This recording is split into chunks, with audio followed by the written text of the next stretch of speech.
Porque claro, los cambios que realizáis también tienen su proceso de adaptación. Más o menos, ¿cuánto puede ser que un corredor se adapte a esos cambios? Pues depende del cambio que sea, ¿no? Pero si hablamos de cambio de técnica de pedaleo, por ejemplo, que vamos a decir que es dentro de lo que podríamos denominar como complejo, pues hay gente que puede hacerlo en el plazo de pocas semanas, meses, y hay gente que nos lleva años, y hay gente con la que no somos capaces tenemos que hincar la rodilla y decir, no puede ser. Pero ¿y esos cambios vienen fuera de temporada para que se vayan adaptando fuera de temporada?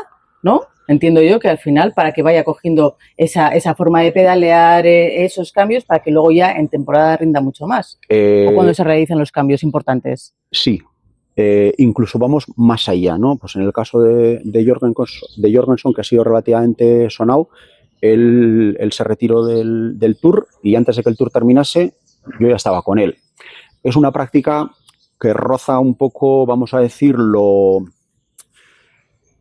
que es un poco temeraria, me explico. Él está en otro equipo. Claro, todavía no está en vuestro equipo. Exactamente, y pese a que tenía el contrato firmado para venir con nosotros, pero bueno, se habló con el corredor, entiendo que se habló también con la otra parte del equipo, eso no me corresponde a mí el hacerlo, sí. Pero antes de que terminase ese Tour, con Jorgenson retirado, ya estábamos trabajando con él porque venía donde nosotros. Pues claro, yo, el jefe de rendimiento y yo tenemos una muy buena sintonía de trabajo y dijimos, no nos gusta la técnica de pedaleo de Jorgenson, independientemente de todo, y creemos que hay un gran margen de mejora. Pero si empezamos a trabajar con él el día 12 de diciembre, para cuando esto dé frutos, pues igual estamos en julio o igual estamos en el año que viene y hemos perdido un año por esto. Vamos a empezar en cuanto podamos.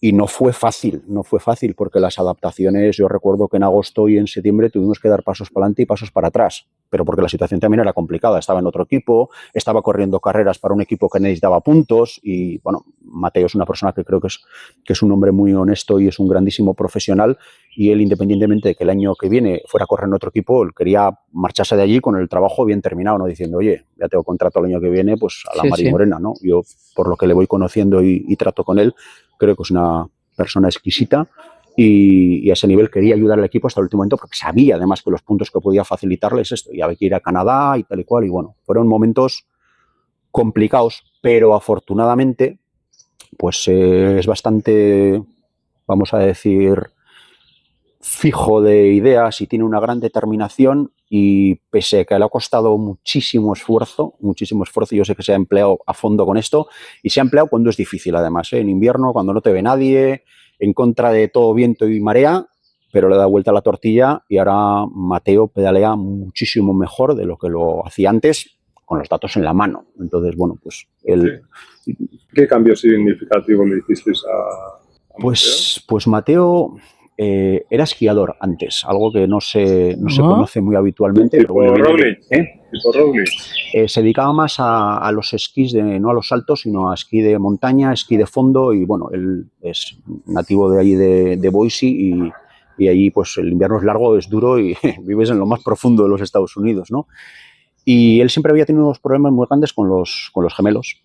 Aparentemente ves un gemelo normal, que no es ni muy grande, ni muy pequeño, ni muy largo, ni muy corto, pero sin embargo él siempre había dicho que tenía una gran debilidad dentro de los gemelos. Claro, hay que entender que esta gente que es tan alta y tiene los pies tan largos, fruto de la adaptación un poco antropológica que ha tenido el ser humano respecto a lo que es el tren inferior, los pies largos con dedos largos no funcionan muy bien. O sea, son pies bastante torpes y tienden a generar pues determinado tipo de inhibiciones y de funcionamientos que no son los previstos en la parte del gemelo. Y bueno, y eso se lo había llevado a la bicicleta y pues era cosa pues que de vez en cuando le daban calambres y que bueno, y él había desarrollado la técnica de pedaleo que consideraba que era la más oportuna o nadie le había dicho qué es lo que tenía que hacer. Pues Mateo pedalea así, pues pedalea así. Y claro, yo lo veía en la televisión cuando me había enterado que venía al equipo y la etapa que llegaban al volcán, que estuvo a punto de ganarla, que estuvo escapado hasta el último momento y le pasaron a falta de nada.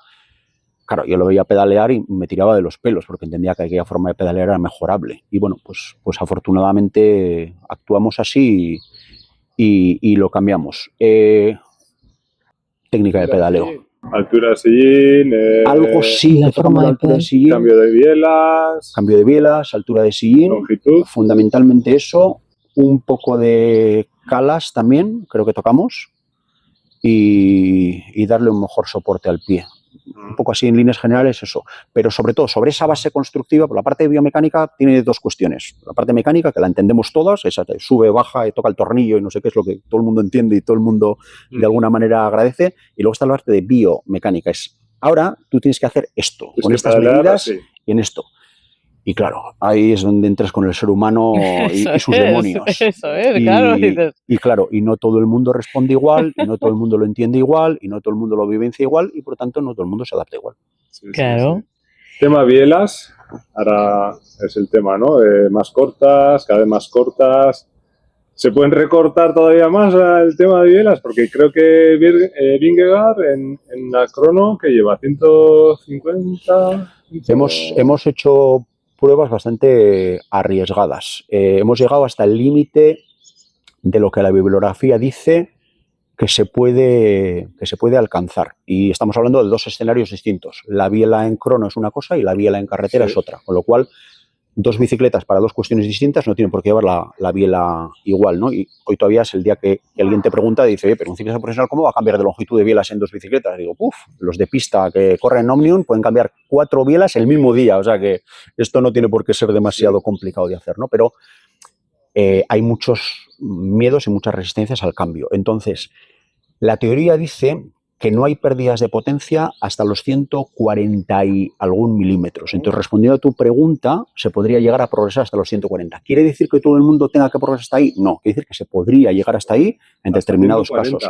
Hasta 240, 40 y algo, 42, 45, podría estar ahí el límite a partir del cual, si se iría recortando ahí, habría una pérdida de potencia. Lo que la gente no entiende, y el primero que no lo entiende es el corredor, que la potencia que haces o que puedes hacer con 140i o 180i, y nos vamos a los dos extremos ahora mismo de la baraja, es exactamente la misma. La potencia es la misma. Puedes alcanzar el mismo nivel de potencia. Y todo el mundo cambia las bielas y se pone con el potenciómetro a ver si hace más potencia. Digo, no pierdas tu precioso tiempo, no vas a encontrar diferencias y te vas a volver loco. Vale. Lo que es cierto que es el tiempo que tardas en alcanzar esa potencia es diferente. O sea, cambia la aceleración. Eso ya es más difícil de medir. Ya tienes que meter una variable diferente sobre la cual pues, la gente no acaba de tener en cuenta. Y en esas andamos. Tenemos que valorar si lo que queremos es una aceleración mayor o una aceleración menor. Porque en física, y al final esto no deja de ser una palanca, esto funciona con el sistema de platillos. Si algo mejora, algo está empeorando. Y si algo mejora, algo está empeorando. Y tienes que saber cuál es el equilibrio bueno para cada uno de los corredores en función de las circunstancias de su ciclismo, porque las tareas hoy en día están súper especializadas. Entonces, no es lo mismo la necesidad de biela que puede tener alguien como Jonas, que evidentemente sabemos para lo que está, que otro tipo de corredor que está para otra tarea. ¿Y cómo trabajáis, por ejemplo, a la hora para las cronos, para la aerodinámica? ¿Trabajáis con túnel de viento o cómo trabajáis ese tema para cronos y aerodinámica y todo eso? En el pasado hemos trabajado muchísimo con el túnel del viento y seguimos haciéndolo, pero el problema del túnel del viento que es una situación un poco artificiosa. Artificiosa quiere decir que ahí no se mueve nada, el corredor está fijo en un sitio y es pretencioso. ¿Qué quiere decir? Que todos damos por hecho que no se va a mover. Luego llega la realidad y resulta que el corredor se mueve y pega cabezazos y hace cosas que no estaban en el guión, fruto de una exigencia de potencia que es elevadísima.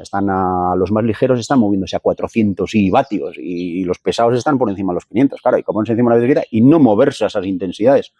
Y todos no tienen la misma capacidad de estabilidad. Entonces ahora, claro, ¿cómo lo trabajáis?